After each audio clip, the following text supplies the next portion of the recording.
우리가 면역이 생겼다 라고 할 땐 그 뜻은 뭘까요? 우리가 어떤 병을 앓은 뒤 다 낫고 나면 다음에 또다시 그 병에 걸릴 확률이 적어지는 것. 몸이 그 병균을 기억하고 대처할 능력이 생겼고 어떻게 싸워야 하는지 알게 된 것을 면역력이 생겼다고 말합니다. 포유류나 조류는 평생 이렇게 차곡차곡 저장한 면역 정보를 젖이나 난황을 통해 전달하여 갓 태어난 새끼가 자체 저항력을 가질 수 있도록 합니다. 사람도 마찬가지로 어머니가 갓난아기에게 초유를 먹여 면역 정보를 주게 되죠. 이 면역 정보는 사람의 피 속, 즉 백혈구 안에 있는데 면역이 생긴 사람의 백혈구를 현재 그 병을 앓고 있는 사람에게 투여를 하면 그 병을 쉽게 치료할 수 있게 됩니다.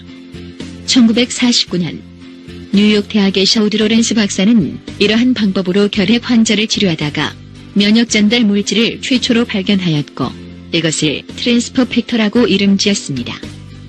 2004년 뉴욕 타임스는 로렌스 박사를 감염 질환의 전문가이자 트랜스퍼 팩터를 최초로 발견한 면역학계의 선구자라고 칭송했습니다. 이 치료는 굉장히 효과적이긴 했지만 그때 당시 혈액의 백혈구 속에서 트랜스퍼 팩터를 추출하는 것이 너무 어려웠기 때문에 일부 부유층에서만 주사제로 비싸게 사용되다가 1989년 윌슨과 패독이라는 젊은 과학자들에 의하여 초유에도 트랜스퍼 팩터가 다량 함유되어 있다는 것을 알게 됐습니다. 그 결과로 초유는 면역에 좋다고 빠르게 알려지게 되었으며 어머니들은 아기들에게 초유 제품을 많이 먹이려 하였습니다. 그러나 초유 자체는 같은 종에 속하는 소들에게만 적용이 가능하고 사람에게는 도리어 알레르기 반응을 쉽게 일으키게 됩니다. 그래서 아기들이 우유를 먹을 때 알레르기 반응을 일으키는 경우가 많은 것입니다.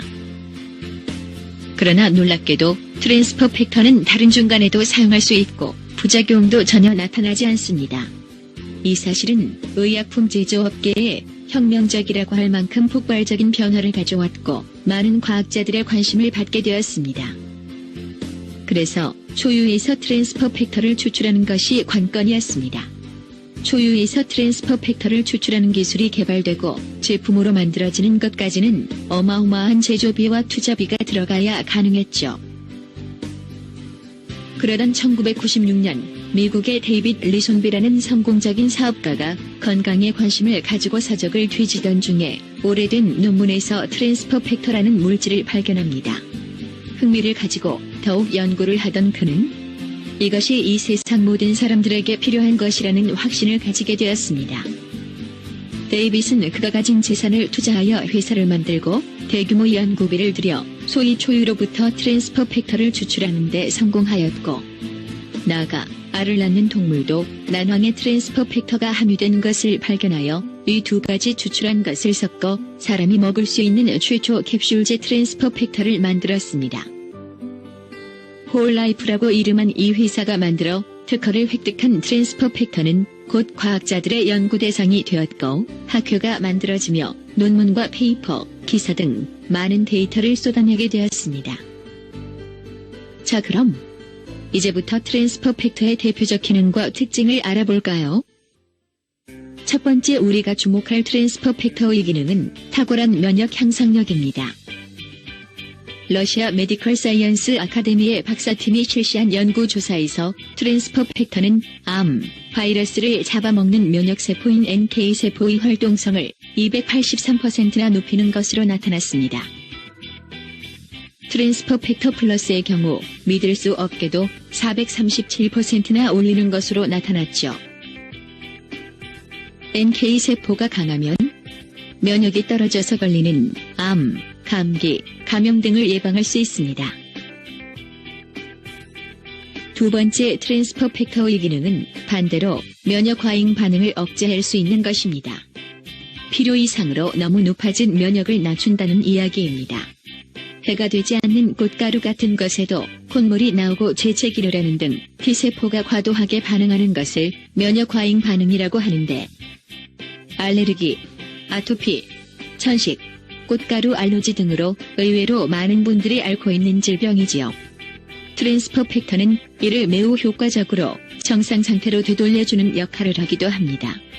많은 분들이 면역을 위해 홍삼, 에키네시아, 알로에베라, 건조 초유, 마늘, 생강차, 양파즙, 고추, 비타민C 등 좋다는 것은 앞다퉈듯이지만 정작 그것들은 면역 정보를 주는 어떠한 요소도 없는 식물성 면역 제품이기 때문에 완전하다고는 할 수 없습니다. 트랜스퍼 팩터를 통해서는 우리 몸의 면역세포를 교육시켜 면역을 높이는 것은 물론이고 면역의 과잉 반응으로 인한 질병과 면역의 지능이 떨어져서 생기는 자가 면역 질환까지 폭넓게 도움을 받을 수 있습니다. 트랜스퍼 팩터의 중요한 특징은 효율적이고도 빠른 흡수력입니다. 몸이 잘 흡수하지 못한다면 버려지는 것이 많을 것입니다.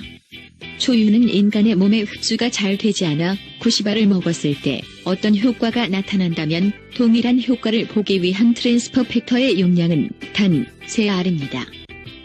홀라이프의 연구개발팀이 만든 트랜스퍼 팩터는 필터를 2번 걸쳐 나노 분자 단위로까지 세분화시켜 흡수율을 극대화시켰고 최근엔 더 압축하여 더 많은 트랜스퍼 팩터를 담아 효율성을 25%까지 더욱 높이는 등 제품 개발이 끊임없이 이루어지고 있습니다.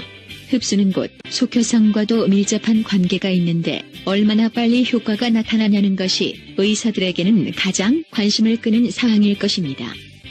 최근 한국에서는 수많은 병원장, 의사와 한의사들의 임상을 통해 기존의 치료법과는 비교가 힘들 정도로 빠르게 나타났던 트랜스퍼 팩터의 효능에 놀람을 감추지 못하고 있습니다. 그렇다면 건강식품에서 가장 중요한 포인트인 안전성은 어떨까요? 아무리 효과가 뛰어나도 많이 먹었을 때 부작용이 나타난다면 먹지 않는 것보다 못하게 됩니다. 아주 미량일지라도 독소가 포함되어 있는 건강식품을 오래 복용할 경우 간 독성이 반드시 나타나게 되는데 이것은 점차 종양으로 발전할 수 있는 계기가 될 수 있기 때문입니다.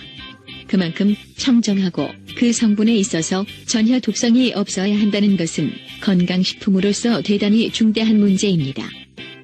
미국의 의사들이 보는 권위 있는 처방 참고서적인 PDR에는 1949년 트랜스퍼 팩터가 발견된 이래 알레르기 반응이나 10년 또는 그 이상의 장기 사용에 따른 부작용이 보고된 바가 없다 라고 기록되어 있습니다. 또한 장기적으로 꾸준히 복용해왔던 사람들 중 암에 걸린 사람이 그렇게 드물다는 것도 주목할 만한 결과일 것입니다. 홀라이프 트랜스퍼 팩터는 무독성 코셔 인증을 받았습니다. 코셔는 농약 등을 전혀 사용하지 않고 모든 생산 공정에서 안전하고 청결한 과정을 거친 0.1%의 독성도 없는 청정 유기농 성분으로 제조된 제품임을 증명하는 권위 있는 전 세계적 인증 마크이며 매우 엄격한 기준에 도달해야만 부여되는 마크입니다.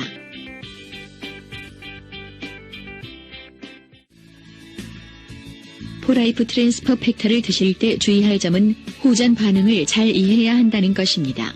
트랜스퍼 팩터가 몸에 들어가면 제일 먼저 하는 것이 독소를 밀쳐내는 일이기 때문에 예전에 앓았거나 현재 앓고 있는 병의 증상을 일시적으로 더욱 극심하게 나타나게 할 수도 있습니다. 건강에 위협이 되는 것을 몸 밖으로 내보내는 자연스러운 과정으로 반드시 거쳐야만 하며 드시는 분의 대략 40%에서 나타납니다. 이 반응을 낫는 과정이라 이해하고 받아들이시려면 호전 반응에 대한 서적을 미리 읽으심으로써 오해를 피할 수 있습니다. 기적의 물질 트랜스퍼 팩터로 전 세계의 수많은 사람들의 삶이 완전히 변했습니다. 그들은 홀라이프가 건강을 되찾는 데 있어서 매우 큰 도움이 되었던 것이라고 말합니다. 세균과 바이러스가 기승을 부리는 지금 면역 체계를 잘 관리하고 정보를 잘 갖춰 저항력을 가질 수 있어야 할 것입니다.